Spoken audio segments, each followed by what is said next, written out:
Assalamualaikum Mbak Raya, ini Guru Gembul dan sekarang saya ada di sebuah ruangan ber-AC tapi bergema bersama seorang yang sempat menjadi public enemy.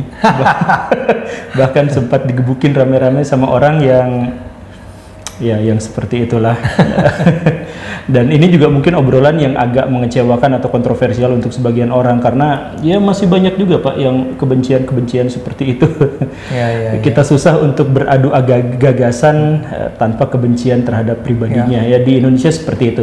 Tapi sekarang kita akan berbincang dengan Pak Ade Armando sebagai seorang akademisi terkait dengan apa yang mungkin beliau ramalkan terkait dengan semangat toleransi masyarakat Indonesia di era pemerintahan yang baru, terkait dengan keberagamaan, terkait dengan keragaman.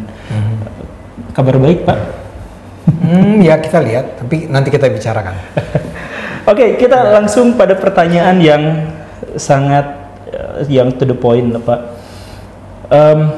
Apa menurut Bapak yang akan terjadi setelah Pak Prabowo nanti menjabat? Ya. Pertama-tama saya terus terang tidak cukup dekat dengan Pak Prabowo ya untuk bisa meramalkan, kalau Anda sebut meramalkan, tentang kebijakan-kebijakan apa yang dia akan ambil ya dalam hal menangani misalnya saya nggak tahu istilah yang paling tepat yang mungkin biasa Anda lakukan, radikalisasi agama, konservatisme dan islamisasi ya dan seterusnya itu. Dia sendiri cara pandangnya seperti apa sih? Karena begini, kan kita pernah tahu bahwa pada tahun 2014-2019 beliau itu ketika dia maju sebagai calon presiden, dia sebetulnya bersekutu dengan kelompok-kelompok 212, Rizik Syihab dan kawan-kawan kan. Tapi kan kemudian dalam 5 tahun terakhir kelihatannya hubungan tersebut merenggang. Sampai-sampai saya mendengar dari alumni 212 dikatakan bahwa nggak mungkin mereka mendukung Pak Prabowo kembali. Ya. Disebut pengkhianat. Disebut pengkhianat. Ya. Saya juga bicara sama keluarganya Pak Prabowo dan sebetulnya sejak lama saya harusnya bisa menilai bahwa Pak Prabowo itu pada dasarnya orang yang memang tidak punya kecenderungan ke arah membela kelompok-kelompok radikal tersebut. Ya.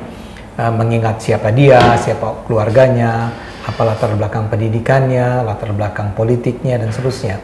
Tapi paling tidak kita pernah melihat bahwa pada 2 kali periode yang saya maksud, plus tahun 2016-2017 di Jakarta, ya, beliau itu kan memang secara mudah akan kita kategorisasikan sebagai orang yang mendukung atau yang berada bersama-sama bersekutu dengan kelompok-kelompok radikal tersebut.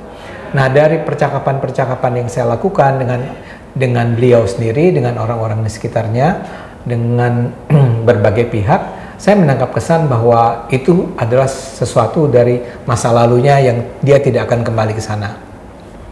Maksud saya begini, kebencian yang Anda katakan tadi, yang orang sudah bersumpah bahwa kita nggak akan lagi mendukung Prabowo gitu ya, dari kelompok-kelompok radikal tersebut, itu adalah sebuah cerminan dari sikap kelompok-kelompok tersebut terhadap sikap Prabowo sekarang ya. Dan kata lain saya mau bilang, itu menjelaskan, menunjukkan bahwa Pak Prabowo memang sudah seperti menjaga jarak dengan mereka.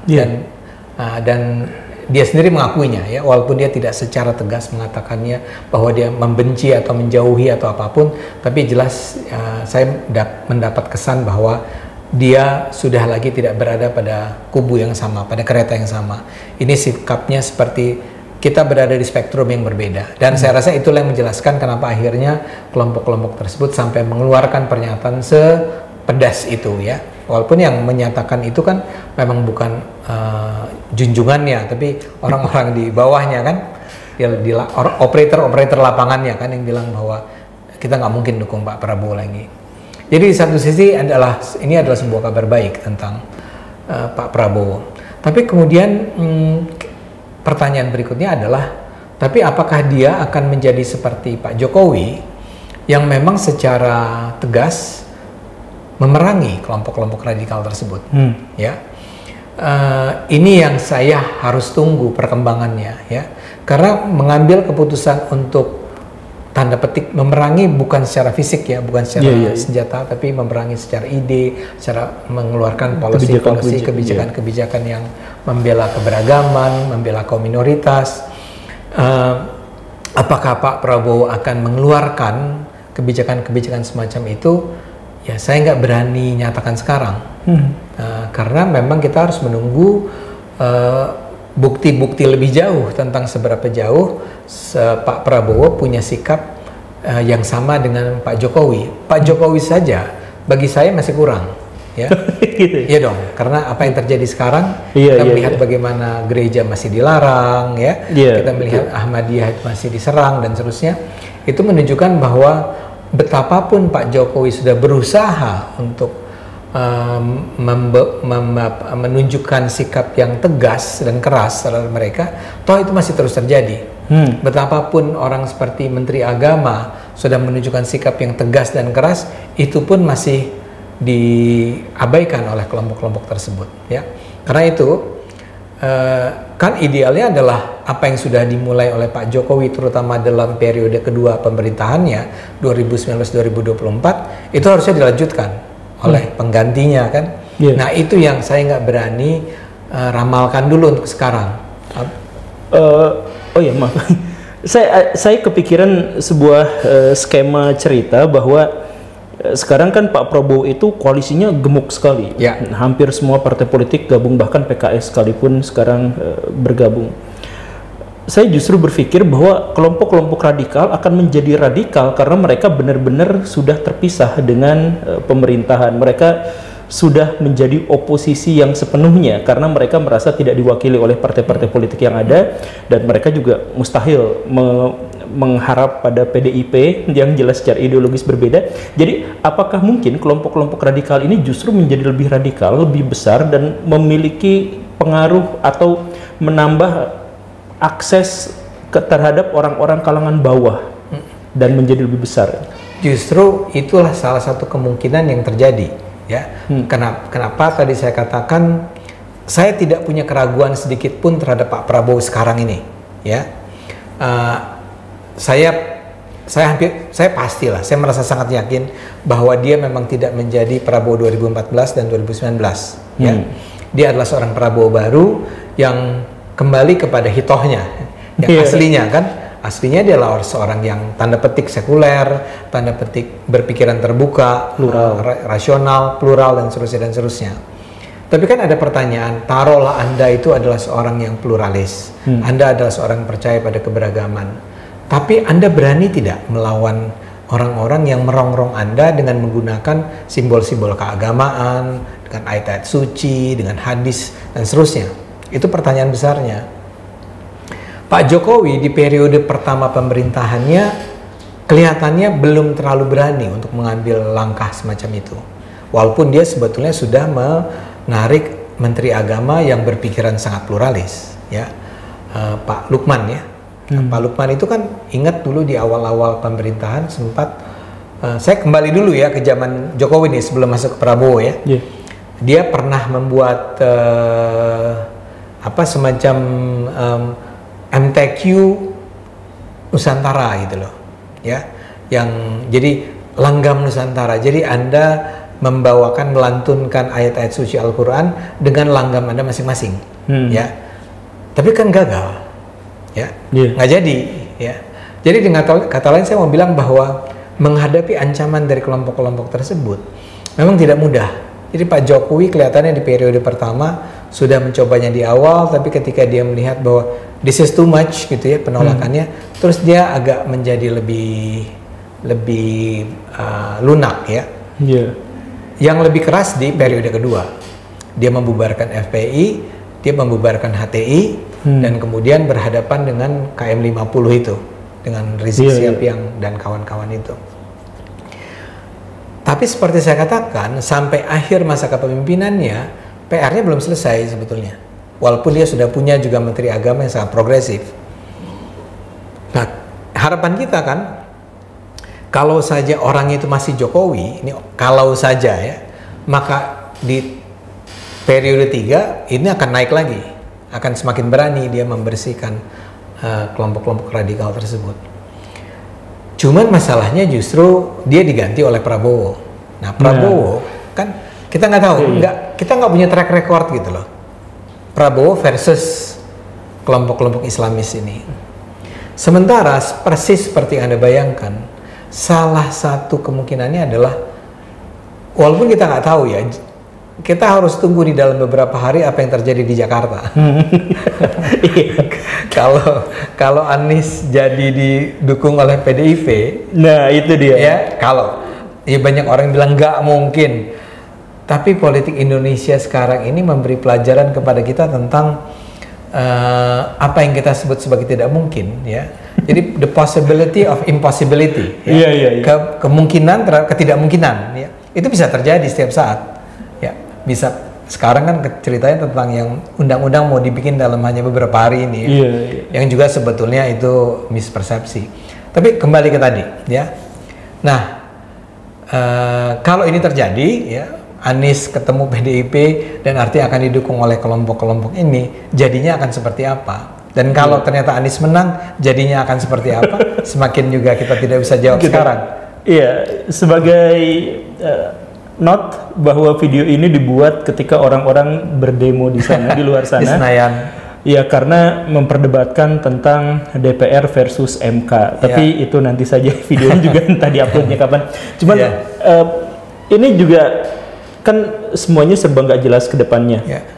Termasuk juga apakah kelompok-kelompok radikal itu juga akan berpihak pada satu kubu dan lain sebagainya juga kita tidak. Bisa boleh lanjutkan dulu kan? Oh iya. Gini. Ya. Itu kan kita bicara soal kemungkinan. Tapi taruhlah cerita tentang Anies menjadi gubernur itu tidak akan terjadi. Jadi semua normal saja gitu ya. Kim menguat, Prabowo menguat, ini jalan dan kelompok-kelompok tersebut berada di luar kekuasaan. Ya. Walaupun saya akan katakan ya saya berharap orang seperti Pak Prabowo dan Pak Jokowi ini kan duet nih ya. Itu belajar juga dari pengalaman, mari kita rangkul sebanyak-banyaknya. Jadi mungkin dari kelompok-kelompok tersebut ada juga yang dirangkul, pakai PKS sudah masuk kan? Ya. Walaupun dari dulu saya selalu katakan kita seharusnya tidak menyamakan PKS dengan kelompok-kelompok 212 dan kawan-kawan. Karena mereka berbeda dasarnya ya. Jadi masuknya PKS hanya mengurangi sebagian kekuatan tersebut. Jadi mereka akan terus ada.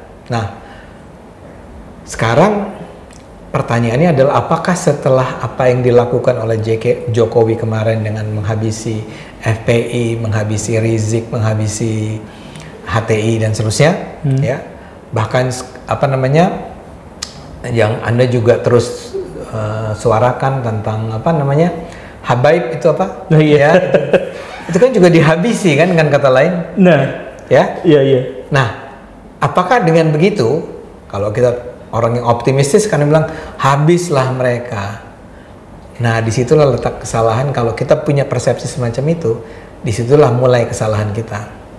Karena ini adalah sesuatu yang sudah ditanam sudah ditanam sejak kita kan berpikir tentang sebelum Orde Baru, gitu, berlanjut di reformasi, di awal reformasi dan seterusnya.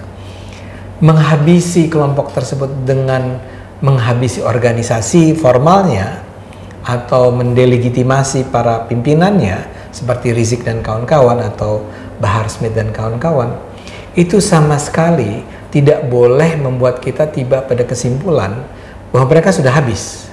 Karena mereka ada di sana. Bahkan Anda sudah mengingatkan.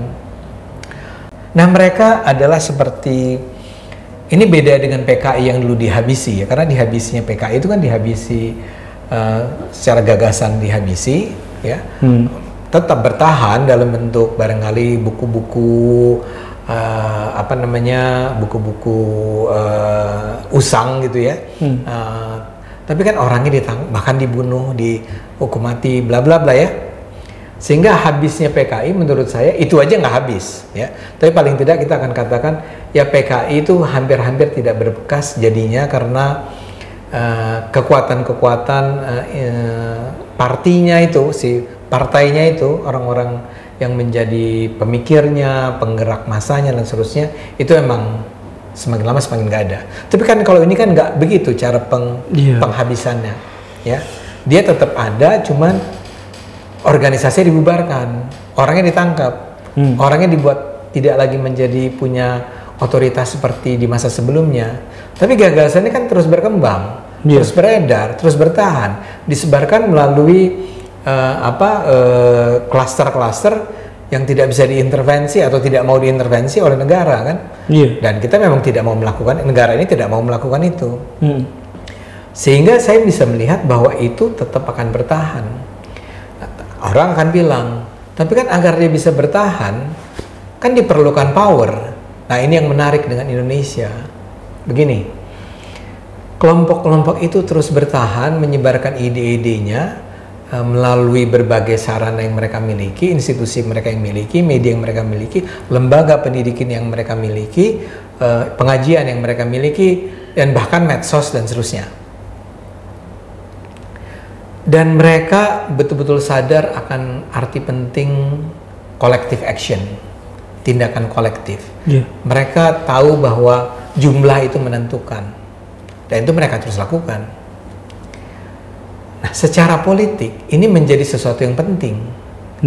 Karena kayak sekarang nih calon-calon pilkada ini kan, ya kan buat mereka nggak penting Anda tuh gagasan keislamannya seperti saya mungkin sebetulnya nggak sholat, ya.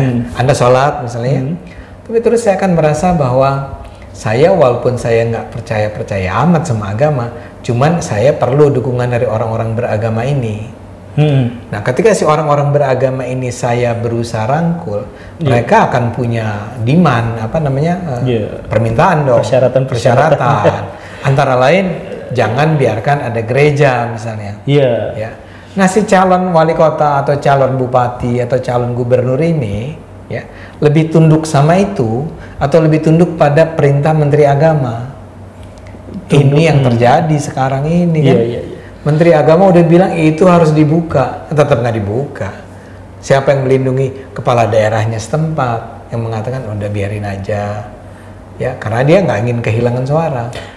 Dalam hal ini kan berarti kekuatan dari pemerintah itu tidak besar. Jadi ketika pemerintah menginginkan ini gerejanya jangan diganggu, tapi tetap diganggu dan ditutup, artinya pemerintahnya lemah di masa yang lampau.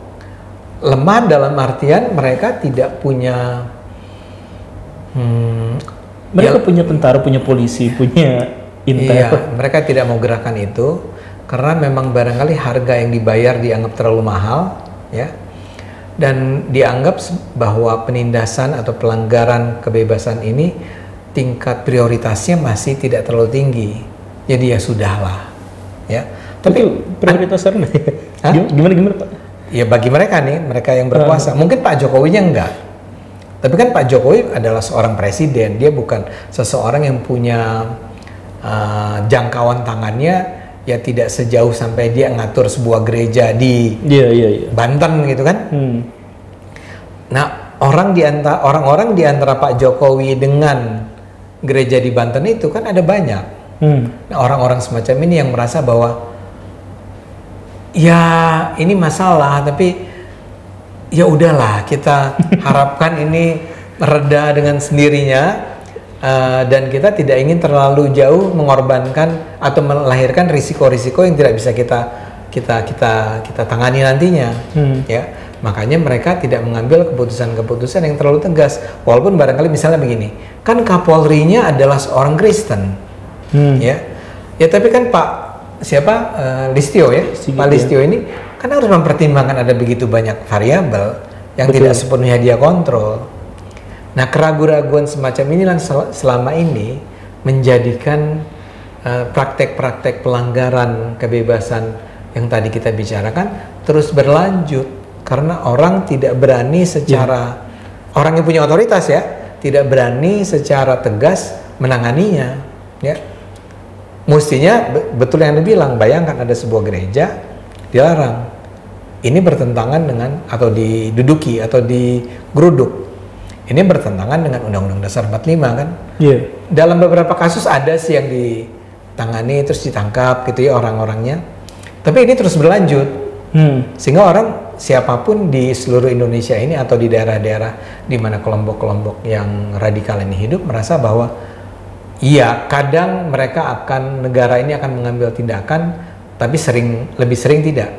Maka risikonya menjadi lebih menjadi tambah kecil untuk bertindak agresif semacam itu.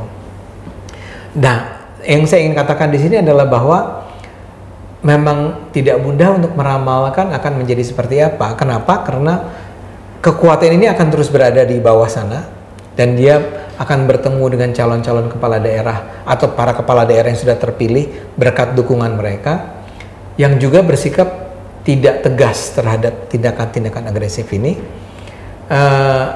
Sementara kita juga belum punya keyakinan tentang akan seberapa tegaskah orang seperti Prabowo menangani hal-hal semacam ini. Jadi, Bapak belum punya gambaran ke depan sampai sejauh yang Bapak kenali pada Pak Prabowo dan pada timnya dan koalisinya, Bapak belum bisa menduga apa yang akan terjadi? Nggak bisa dalam arti, saya percaya Pak Prabowo itu pada dasarnya adalah anti radikalisme semacam itu. Dan dia tentara. Dia berpikir ini harus tegas. Tapi dia hanya salah satu aktor, atau bersama Pak Jokowi 2 aktor, bersama Gibran 3 aktor gitu ya. Di antara sebuah kumpulan orang-orang yang sudah hidup dalam sebuah, kita sebut saja tradisi lah ya, atau sebuah sistem yang sudah bertahan selama belasan puluhan tahun, yang orang-orang yang berada di dalam sistem tersebut selalu punya pertimbangan tentang risiko yang harus diambil. Orang-orang ini bukan orang-orang jahat, orang-orang ini bukan orang-orang yang penakut, tapi orang-orang ini memang harus berpikir jangka panjang. Kalau kita ambil tindakan tegas terhadap kasus ini, ya, apa harga yang harus kita bayar? Sementara sistem itu kan banyak orang. Misalnya Anda terpilih sebagai salah satu orang di dalam sistem itu, Andanya sih mau melakukannya, dan Anda merasa harus melakukannya. Tapi kemudian datanglah saya bilang, gini loh Pak, ini kita yang menjadi yang harus membayar dari apa yang Anda lakukan ini, kami semua. Tolonglah. Hal-hal semacam itu. Terkait dengan obrolan barusan itu, sebenarnya ada satu fenomena sekarang yang cukup menarik, Pak. Jadi di atas, di kalangan elit itu Pak Prabowo mengumpulkan koalisi dalam jumlah yang sangat besar. Dan di bawah juga ada yang unik, yaitu kelompok sekarang itu terbentuk kelompok-kelompok anti habaib atau anti gagasan-gagasan habaib, dan itu mempersatukan kelompok-kelompok yang dulu saling serang. Misalkan sebagian orang NU dengan yang kita sebut Wahabi itu, atau kelompok Sunnah atau kelompok Salaf dan yang semacam itu mereka tuh selalu bertikai dulu. Sekarang setelah ada habaib, mereka itu walaupun dengan latar yang berbeda dan motif yang berbeda, mereka menyerang pihak yang sama. Begitupun dengan kelompok-kelompok yang kelompok yang liberal, kelompok yang plural, bergabung bersama mereka. Ini kan seharusnya musuhan, secara gagasan itu musuhan. Tapi mereka sekarang bersatu dengan latar yang berbeda untuk menyerang kelompok habaib ini. Yang liberal tentu saja menentang otoritas dari habaib ini, yang NU menentang kewalisongoan yang digugat, dan kemudian yang Wahabi tentu saja menolak khurafat-khurafat yang berkembang di kalangan habaib itu. Ini apakah ini juga akan digunakan oleh kelompok-kelompok atas, dimanfaatkan, atau ini menjadi sesuatu yang sepenuhnya terpisah dengan fenomena elit di Indonesia? Nggak pernah bisa terpisah. Ini kebetulan Anda memang barangkali adalah seorang pengamat yang jeli melihat perkembangan tersebut. Barangkali, saya nggak tahu ya. Anda kan tadi katakan seolah-olah ada sebuah dua dunia yang berbeda. Kalangan elit bikin pertemuan, ini juga bikin pertemuan, atau pertemuan virtual macam-macam kan. Nah, elitnya terlibat nggak di bawah sana? Barangkali untuk sementara tidak kan. Barangkali. Ini saya nggak tahu persis. Apa yang Anda sampaikan ini betul-betul buat saya, oh begitu ya, gitu ya. Nah, apakah kaum elit ini terlibat di bawah? Barangkali belum. Tapi barangkali tidak, tapi saya akan lebih baik menggunakan kata belum. Karena begitu mereka tahu bahwa oh ini adalah sebuah kekuatan yang sangat bisa dimanfaatkan, pasti ya sebagian dari elit, atau mudah-mudahan bahkan sampai Pak Prabowo sendiri merasa perlu untuk let's jadikan mereka join kita ya. Tapi kan ini adalah sebuah fenomena yang sekarang menurut saya itu tidak bisa dianggap sebagai sebuah fenomena yang berusia panjang. Iya betul. Ya begitu habaibnya habis gitu ya, atau berkurang lah legitimasinya, apakah mereka akan terus bertahan nih? Misalnya membayangkan orang liberal NU dengan siapa tadi Wahabi ya, itu kan agak ya kalau untuk kepentingan sesaat sih ya iya aja ya. Tapi kalau untuk kepentingan jangka panjang sih bisa kita ragukan ya daya tahannya. Nah sehingga ini akan sekat bergantung kepada sejumlah kondisi lagi. Apakah persatuan sementara ini akan dimanfaatkan secara bijak nih oleh, kalau saya jadi kalangan itu dan saya bisa sekarang mulai duduk sama-sama, saya bayangkan misalnya saya duduk sekarang dengan Rhoma Irama gitu ya, dengan dari Wahabi siapalah gitu ya, dan sama-sama ngomong tentang habaib. Nah, mau nggak ini dimanfaatkan pertemuan-pertemuan yang sebetulnya semula dilakukan dalam rangka mengopos si habaib ini menjadi sebuah koalisi yang bisa kita manfaatkan untuk jangka yang lebih panjang. Ini saya nggak terlalu yakin. Ya. Mungkin membantu sih untuk sementara untuk saling mengenal. Oh, Ade Armando ternyata orangnya lumayan baik ya gitu ya. Ade Armando juga bilang, oh Rhoma Irama tuh quite friendly lah gitu ya. Masih bisa diajak ngomong, udah saling tukar nomor, saling undang dan segala macam. Tapi kan kita sadar bahwa di bawah itu, di belakang itu semua, kan ada persoalan tentang ideologi, tentang paradigma yang dipakai dalam memahami agama. Sebagai contoh begini, kalau Anda adalah seorang Islamis, saya menggunakan istilah-istilah yang biasa saya pakai ya. Jadi orang yang betul-betul percaya pada, oh iya Al-Quran dan hadis dan sunnah dan kesepakatan ulama itu memang harus kita jalankan. Itu kewajiban ya. Untuk sementara saya masih bisa bekerja sama dengan Ade Armando yang basis agamanya tuh sekuler sebenarnya, tapi kita sama-sama nih melawan kaum habaib. Tapi kalau untuk jangka panjang, mereka pun udah sadar bahwa kita nggak bisa nih terus-menerus seperti ini, karena dia akan menolak apa yang kita ingin lakukan dengan mengislamisasikan Indonesia. Ya, teman-teman NU itu NU yang progresif ya, NU progresif itu ya sekarang aja ke Israel gitu kan. Kan jadi maksud saya adalah ya ini kayak persekutuan sesaat yang setiap saat harus kita pertanyakan seberapa tahan mereka itu bisa dijalankan. Ya. Dan disinilah menurut saya menjadi penting nih. Saya tidak pernah berlebihan kalau saya memuji Anda ya. Saya merasa bahwa orang seperti Anda adalah tipe-tipe orang yang bisa memberi jawaban buat negara ini. Ya, saya berharap lebih banyak guru gembul lainnya. Kenapa? Karena gini, jelas sekali Anda itu paham Islam. Ya, Anda bisa merujuk kepada sejarah, Anda bisa bercerita tentang sejarah, Anda bisa bercerita tentang ayat, asbabun nuzul dan seterusnya kan? Ya, sesuatu yang bagi orang seperti saya nggak saya kuasai sama sekali. Ya, jadi orang seperti Anda, kenapa penonton Anda begitu banyak dan saya bersyukur karena itu adalah karena orang-orang itu melihat Anda tuh punya otoritas untuk mengucapkan itu, menyampaikan itu kepada mereka. Dan orang bisa melihat Anda, si guru gembul itu nggak punya kepentingan politik apa-apa loh katanya. Ya, dia independen lah, free thinker kata orang kan. Nah, sekarang bayangkan kalau ada orang seperti Anda dan Anda mengutarakannya lewat media sosial secara terus-menerus.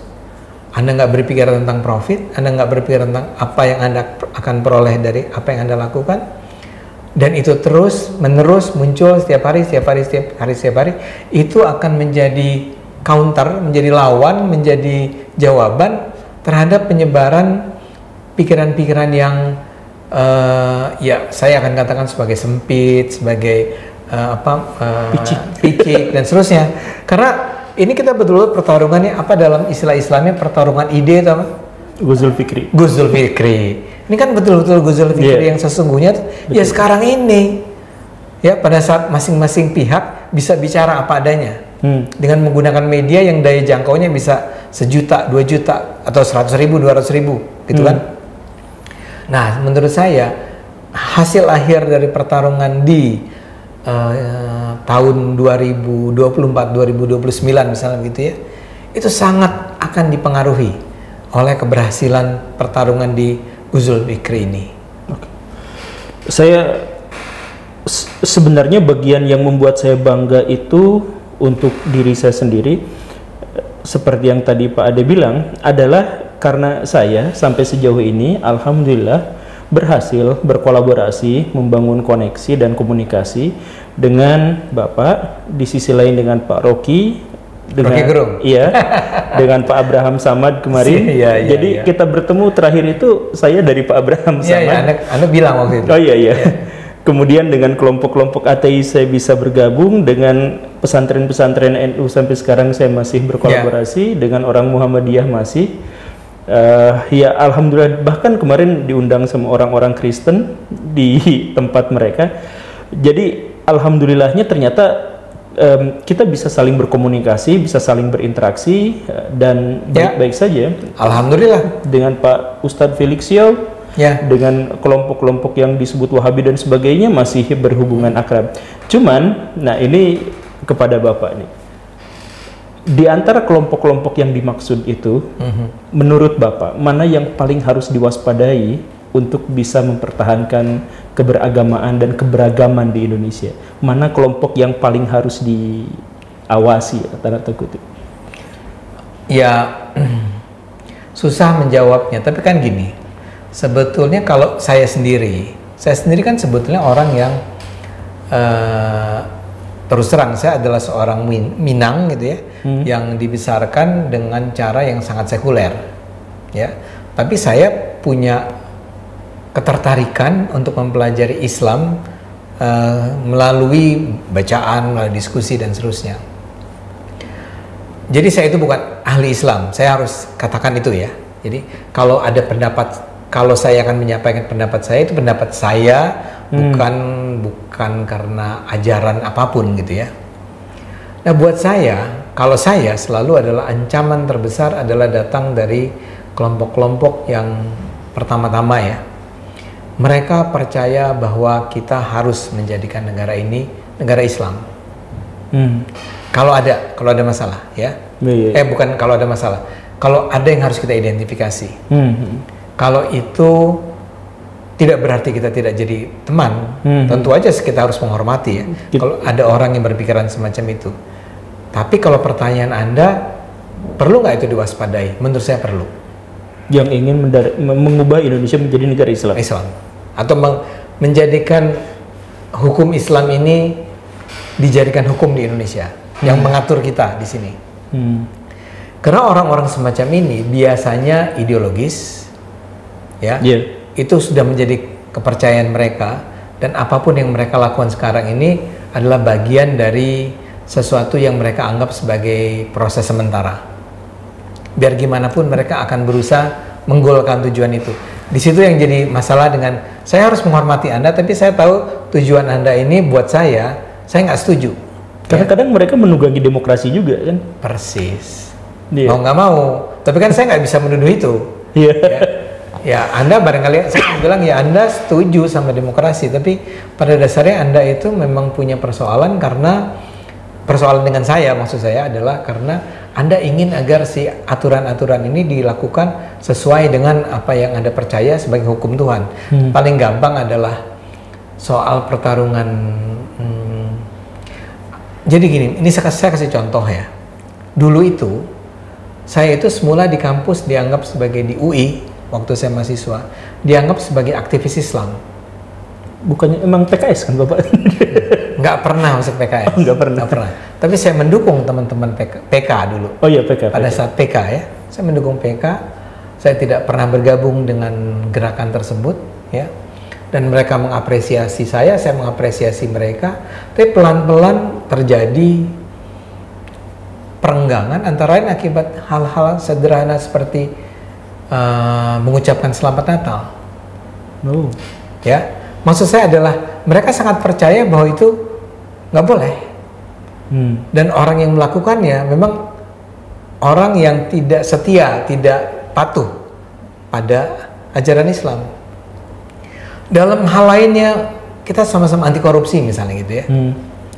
Tapi begitu hal semacam itu nggak cuma tentang Selamat Natal ya, tentang berteman dengan orang Kristen misalnya kan. Iya. Itu kan juga jadi masalah buat mereka. Jadi ini yang membuat saya atau mereka sangat percaya bahwa ya misalnya pengharaman buat saya ini misalnya gini, taruhlah babi itu haram, tapi menurut saya babi itu adalah sebuah makanan yang seharusnya bisa disediakan secara terbuka walaupun dengan catatan ini babi gitu kan. Mereka kan nggak bisa begitu, buat mereka enggak ya, sehingga ketika akhirnya perpecahan utamanya terjadi ketika ya tadi Natal saya sebut sebagai salah satu contoh gimana mereka kecewa sekali dan marah dan kemudian mengatakan Ade Armando itu bukan Islam gitu ya. Sampai begitu ya. Dan juga gara-gara ucapan itu ya. Iya, ketika terjadi konflik Ambon misalnya. Buat saya itu konflik yang menyedihkan, yang tidak boleh terjadi, tapi saya tidak ingin mengatakan bahwa kita sebagai orang Islam harus melawan orang Kristen. Karena buat saya poinnya bukan Islam lawan Kristen. Itu adalah sebuah tragedi, adalah sebuah konflik yang bahkan belakangan saya sadari itu memang didesain ya. Sehingga kita harusnya tidak memandang Kristen sebagai musuh. Kristen sama Islam sama-sama korban, dan gimana caranya agar kita bisa bertemu di tengah dan mulai meninjau ulang, mempelajari kembali bagaimana kita bisa merukunkan dan kita bisa hidup bersama-sama kembali setelah walaupun sudah jatuh korban seperti itu.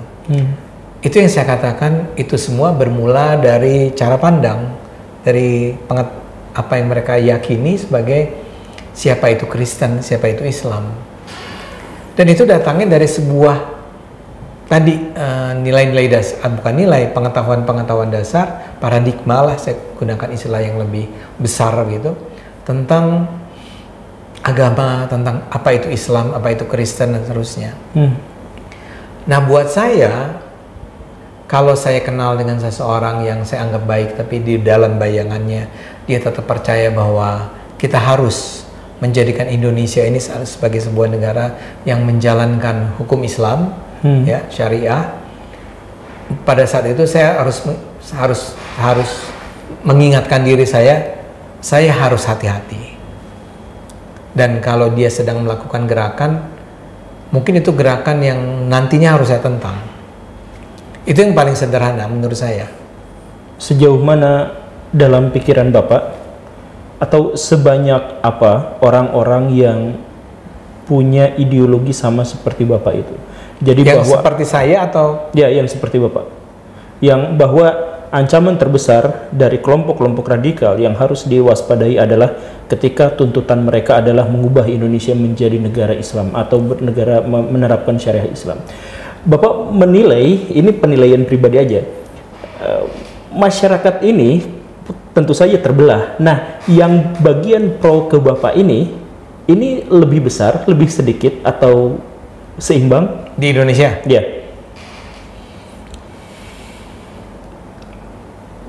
Saya duga lebih besar, atau harapan saya ya. Saya duga, maksud saya begini.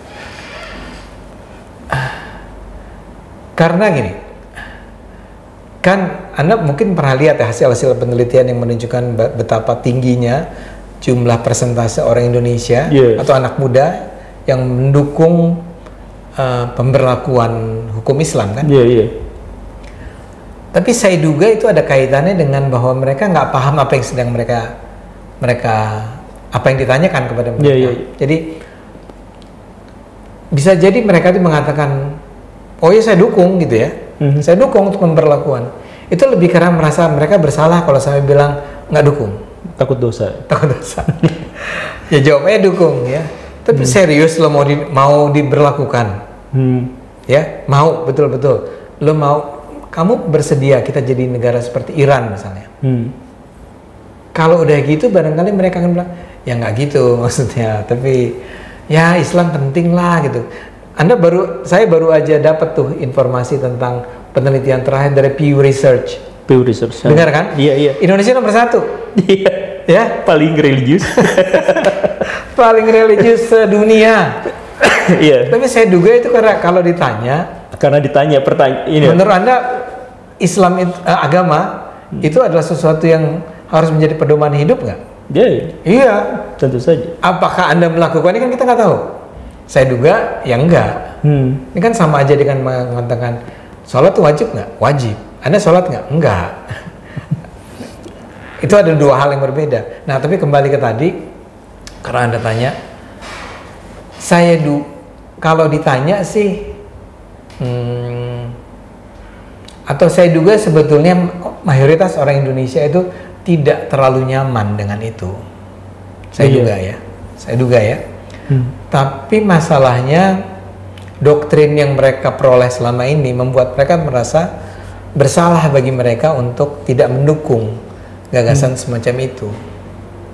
Nah, saya merasa bahwa ya Anda kan juga pasti mengalaminya ya. Gimana kita bicara tentang apa yang kita yakini kebenaran dalam Islam, tapi bertentangan dengan apa yang mereka yakini, dan kita akan diserang luar biasa di komen-komen dan segala macam. Iya, iya.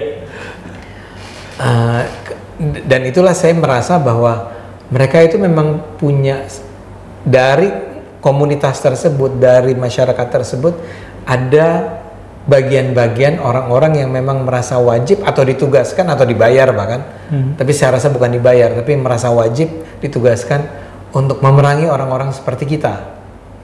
You have to fight them gitu loh. Itu menjadi bagian dari jihad mereka.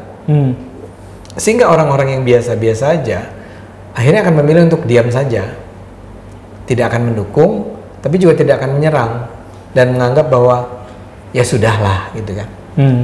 Ya misalnya kayak yang mengeroyok saya itu adalah orang-orang yang menurut saya sebetulnya nggak Islam amat, artinya pemahaman keislamannya juga barangkali ya bahwa dia mengeroyok saya aja udah menunjukkan bahwa sebenarnya Islam mereka tuh dangkal banget gitu ya. Tapi kan mereka dipengaruhi oleh mungkin gitu ya patron-patron mereka yang terus mengatakan Ade Armando itu, mungkin Anda juga guru gembul itu ngomongnya aja dia Islam gitu ya. Dia itu pengkhianat bla bla bla. Sehingga kembali ke tadi, saya sih percaya Indonesia itu mayoritasnya lebih terbuka ya. Dan sekarang saya melihat misalnya gimana orang bisa lebih terbuka bicara tentang ya tadi si Habib itu ya. Kan itu kan kayak karena ada orang-orang seperti Anda atau Roma Irama atau apa gitu ya, ngomong terus iya ya gitu ya, terus atau siapa orang NU itu yang bikin penelitian itu? Oh, Pak Al-Bantani itu siapa? Iya, siapa namanya? Ya itu Pak Imaduddin. Pak Imaduddin kan, Pak Imaduddin ngomong ya, Anda ngomong, siapa ngomong, akhirnya banyak orang yang ngomong, Roma Irama pun merasa harus ngomong kan. Saya rasa itulah sesungguhnya Islam yang di Indonesia sesungguhnya seperti itu ya. Nah, masalahnya memang kita tidak memberi kesempatan bagi diskusi-diskusi tentang Islam secara terbuka dilakukan ya. Kan menurut saya seharusnya Majelis Ulama Indonesia salah satu kewajibannya itu dong. Iya betul, tapi mereka belum tapi mereka tidak mau melakukannya, antara lain kenapa? Karena takut kalau itu mereka lakukan, mereka kehilangan posisi di sana. Kayak tadi lagi logikanya, wali kota ini membiarkan ada gereja ditutup karena kalau gue larang, ya penutupan itu gue larang, efeknya apa terhadap posisi saya sebagai wali kota? Nah ini majelis ulama, anggota majelis ulamanya bilang bahwa saya duga ya, ya udahlah biarin aja. Tapi ini kan penindasan. Iya sih, tapi kita harus paham bahwa para ulama Indonesia itu barangkali belum cukup terbuka. Akhirnya dibiarkan terus-menerus. Tapi kalau kita mau jujur secara terbuka, saya percaya mayoritas orang Islam itu lebih cenderung untuk mendukung gagasan-gagasan yang lebih toleran, yang terbuka, yang itu dalam pandangan saya ya, atau harapan saya lah. Sebelum video ini di-upload, mungkin saya sudah mengupload duluan kritik saya atas ulama di Indonesia. Jadi sebenarnya arah kritik saya itu adalah kalau mereka benar-benar ulama, kenapa kemaksiatan di Indonesia masih jalan? Korupsi, penipuan, judi online dan sebagainya. Seakan ada dan tiadanya ulama itu tidak berdampak dibandingkan dengan misalkan negara-negara Eropa yang sekuler dan ateis, tetapi mereka bisa. Tapi anggaplah, ini mah pertanyaan terakhir Pak, karena kita sudah cukup lama, tapi pertanyaan terakhir ini buat Bapak, seandainya nih, yang paling Bapak khawatirkan justru itulah yang terjadi, di mana kelompok-kelompok yang Bapak sebut radikal dan sangat itu kemudian benar-benar mampu mengubah Indonesia menjadi negara berbasis pada agama. Apa yang Bapak lakukan? Jadi ini pertanyaan yang penting menurut saya. Gini, justru karena saya merasa bahwa itu mungkin terjadi. Karena itulah saya merasa dengan resiko apapun itu harus dilawan. Ini sebelum ini terjadi ya. Orang tuh bertanya kepada saya, ngapain sih Anda itu ya melakukan itu? Dan saya rasa Anda juga mengalami itu. Tapi buat saya adalah orang yang pernah hadir di konferensi di Bangladesh, di Pakistan, di Swedia, di segala macam ya, membicarakan agama. Jadi kayak hak asasi, demokrasi, religion, bla bla bla ya. Saya tuh merasa bahwa kita tuh sangat beruntung dibandingkan negara-negara yang tadi saya sebut, even India gitu ya. Ini kita belum bicara tentang Afrika dan seterusnya. Karena mereka itu betul-betul hidup dalam Irak, Suriah dan seterusnya. Mereka hidup dalam sebuah sebuah masyarakat di mana kebebasan itu tidak dihargai. Dan akibatnya ya jumud, beku cara berpikirnya.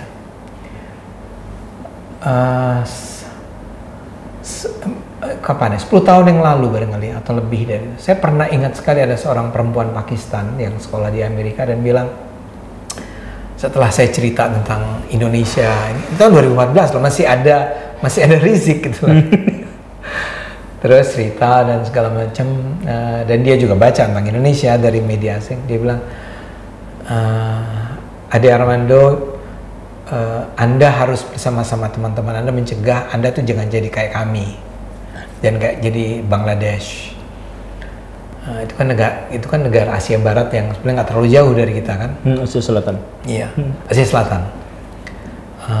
Jangan pernah membiarkan, karena Anda nggak pernah tahu betapa menderitanya hidup kami sebetulnya. Anda nggak boleh bicara secara bebas.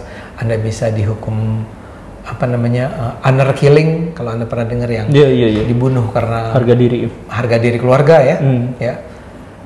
Dan padahal itu orang-orang pintar Pakistan ya. Kan banyak sekali orang pintar. Jangan biarkan itu terjadi pada Anda. You have to fight, dia bilang. Dan karena itu saya merasa bahwa iya, kita harus fight.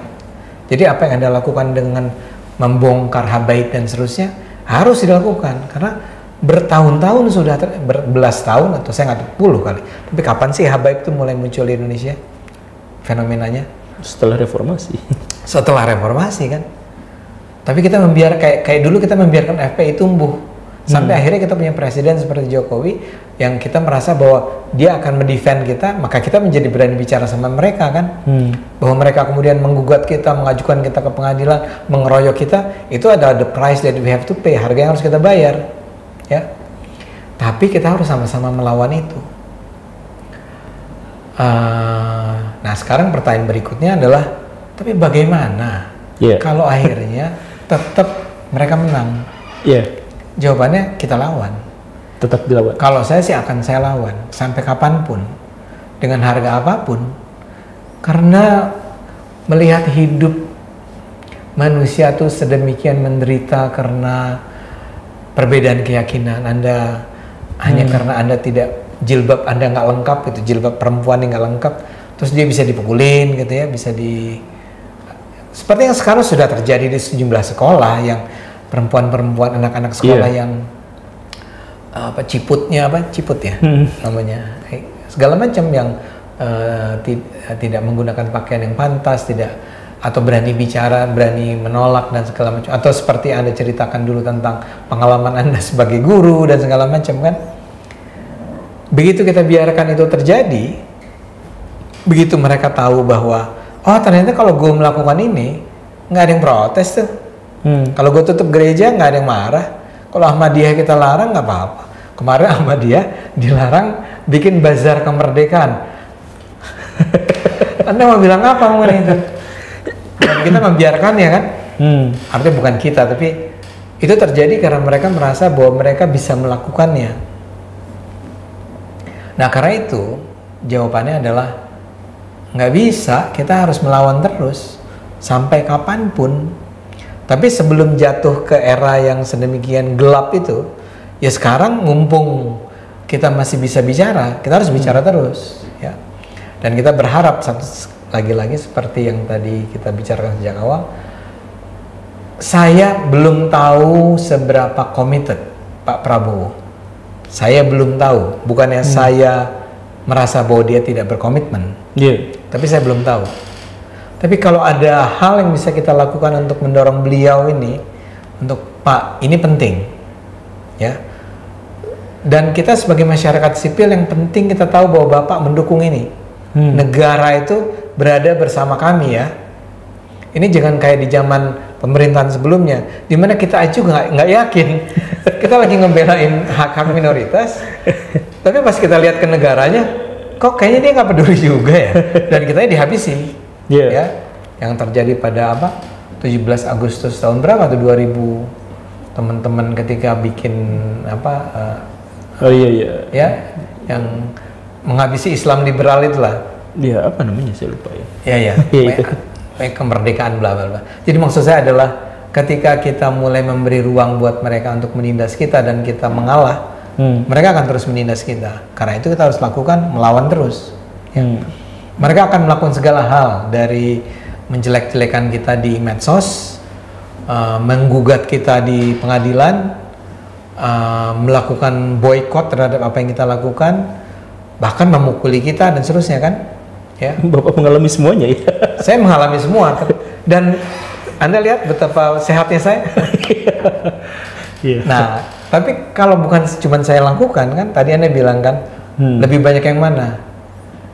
Kalau kita libatkan yang diam, lebih banyak yang diam, yang mendukung pluralisme sebetulnya. Sekarang cuma persoalan gimana caranya mendorong agar orang yang selama ini memilih diam itu untuk terlibat juga dong, itu kan bantu juga dong, gitu ya. Jadi kita harus sama-sama melawan itu. Tapi begitu akhirnya kita kalah, saya sih percaya kita nggak akan kalah. Tapi kalau emang kita kalah, ya kewajiban kita tetap melawan sampai kapan? Oke? Cukup heroik. Siap. Saya ngomong dengan orang heroik, jadi saya nggak ada rasa malunya untuk bergaya heroik. Iya, tapi terima kasih banyak untuk diskusinya Pak, untuk obrolannya. Ada banyak bagian-bagian yang sepertinya harus kita diskusikan lebih lanjut lagi. Tapi nanti memang kalau ada kesempatan, kalau ada waktu. Dan nanti Baraya yang nonton video ini juga silahkan bertulis di kolom komentar kesetujuannya, ketidaksetujuannya, tetapi kita diskusi secara sehat dan terbuka. Maksudnya kita tidak saling hujat. Kalau tidak setuju tidak apa-apa, tapi ayo kita biasakan berargumentasi. Betul sekali.